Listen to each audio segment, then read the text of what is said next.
Muskegon Channel, and here with Whitehall resident Jerry Grady. Jerry Grady and I go a long way back. Yes, we do.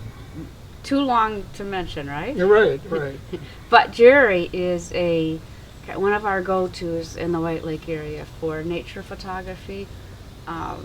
He has been taking photos and video of the White Lake area for over 10 years, and he has kind of a treasure trove of just the beauty of our area on his website, which is watershedwildlife.com. And what's even more fascinating is the videos, because Jerry's been putting trail cams up on his wooded property, and there are quite a few surprising finds as nature is recorded without people around. So, Jerry, tell us what got your interest in photography. So, That's a long story. I've been shooting since I was a teenager. I think the big change was when I retired and decided to get into wildlife seriously, and spent some serious money. I got talked into a purchase by my wife to sell my ice boat, which was a 100-mile-an-hour ice boat. It was a racing boat, and she wasn't crazy about that, and said, well, if you got a camera, you could use that every day. I couldn't argue with the logic, so that's what I did, and got some better equipment. well, if you look at the website, I don't know. There's probably hundreds of photos of mallard ducks and birds in flight, and I don't know. Tell us about your collection. Well, one thing you can't avoid if you wander the area are birds. They're more accessible than any of the other animals, and that's why I went to trail cams, because it made the balance of the animals in the area more accessible. It's a stealthy way to do video, but I learned a lot. I gradually worked my way into it and got some better trail cameras that's better video, and it's been a lot of fun. It's great fun to go out and retrieve an SD card and see what's on it. That's a great mystery, and I've gotten some things I never expected to get too. Well, what made you do it initially? I mean, certainly you've got a lot of photos. You know, you've caught wildlife in action. Did you just want to see what was going on when you weren't there? Well, pretty much. I started the website primarily because I felt people weren't aware of the wildlife we have in the area, and I had hoped that people would go to the site and maybe even change their ideas about the decisions they make in the area about development and that kind of thing. Well, certainly, if you take a look at the website and all the photos, you'll realize what a tremendous value all of our natural areas and the wildlife provide. You know, so I agree with you. I hope people realize how important it is to keep that in mind as we're growing our communities. So you got one trail cam to start, and what happened after that? I realized most people call them game cameras, and they use them to find out where the deer are, where the big bucks are, and that kind of thing, and they take still photos. You can either shoot stills or video with them. When I started using video, I realized I could learn more about the behavior of the animals and how they related to one another. You mentioned the raccoons biting each other, and I've had animals react oddly. I have a bee. Act oddly about the camera.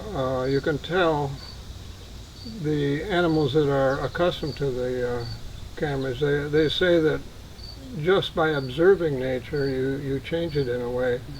And that's true at first, but once they get used to this eye glowing at night, they just ignore it. And I had a group containing a doe and a few others, probably family members, spend 20 minutes examining the camera, and then they decided it wasn't a threat and laid down right in front of the camera and took a nap. When I saw one of the videos I saw, it was a mother and a little fawn wandering around and kind of staring at the camera, and then certainly the raccoons chasing each other, and also caught a glimpse of a fox. Well, I get quite a few, and it's not all on my property. I've been as far north as the county line, as far east, almost to Holton, and all on private property with permission. Yeah. And of course the threat is always that someone will tamper with the camera, but it's never happened, so I've been lucky. So what's your most surprising, so you get the SD cards, you take a look, what was your most surprising video?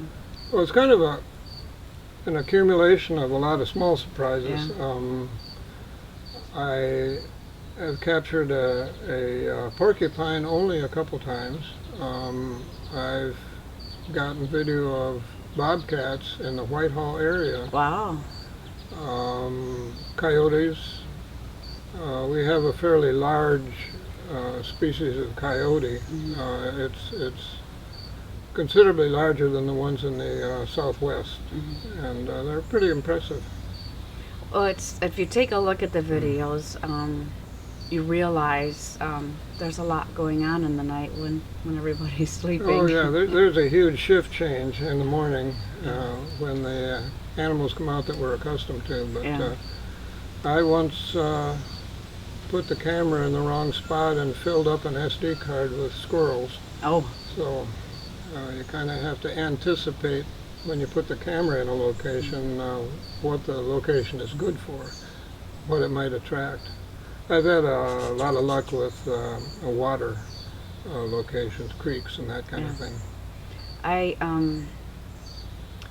think one thing that your photos and the videos point up is just how beautiful the area is. And I don't know, why do you think White Lake, our area lends itself to that, and Muskegon County as well, lends itself to that, to photography and videos? I mean, we seem to be living in one of the most beautiful places. Well, I've heard the sailors and boaters mention that White Lake is the first lake going north that has a wooded shoreline. So that makes it better for habitat, and I found a great deal more species than I ever knew were here. I knew it was a good area for nature and wildlife, but and I don't restrict it to animals, birds, that kind of thing. I've shot amphibians and insects and butterflies and quite a variety of things.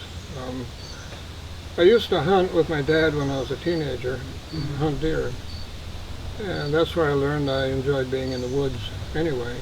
And with a camera I can shoot anything on any day, and I can shoot it again tomorrow. So it's so much more rewarding than with a gun.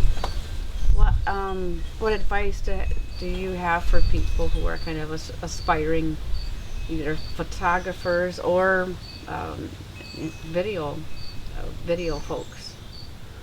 Well, if it's oriented towards conservation, I'd say two things. There are a number of things that have benefited me. I have attended a couple seminars on landscaping with native plants, which kind of goes hand in hand with wildlife and habitat. I've participated in, the White Lake Public Advisory Council too many years ago, and I've created the website, and of course I've written letters to the editor and just kind of stayed active. Well, and I know you've been involved. I think you've had some drone aerial photography of the White River Township dunes that people are working to protect. So you've been involved in a lot of our key conservation efforts. So your major points would be maybe learn about, the subject, learn about our natural area and the need to protect it, and then use that as part of your motivation and purpose for your work, right? It's all a part of wildlife photography, and there are a lot of factors to it. I enjoy the drone video. To me, it was just another camera. Yeah. And it could be a toy to some people, and there are a lot of practical uses for them, but my practical use was an aerial camera. And it gives you a whole new perspective on how things relate to one another over distance. Well, I know when I watched the aerial photography over the dunes, it showed, just kind of the bigger picture piece of the dunes and why that piece was so valuable. Is there anything I didn't ask that you wanted to mention? I can't think of anything. Is there anything else you can imagine you'd need to know if you were a wildlife photographer?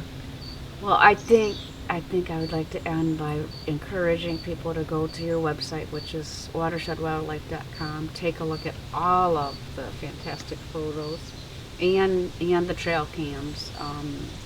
You will, I think you'll find them as special as I have. So, well, one thing I would add is patience. If you have to stand in the shrubbery with mosquitoes landing on you to wait for the shot, well, that's what you have to do sometimes. So. Okay. I don't think it hurts to mention that in these busy times. So anyway, thank you to Jerry. And signing off is Tanya Cabala with the Muskegon Channel.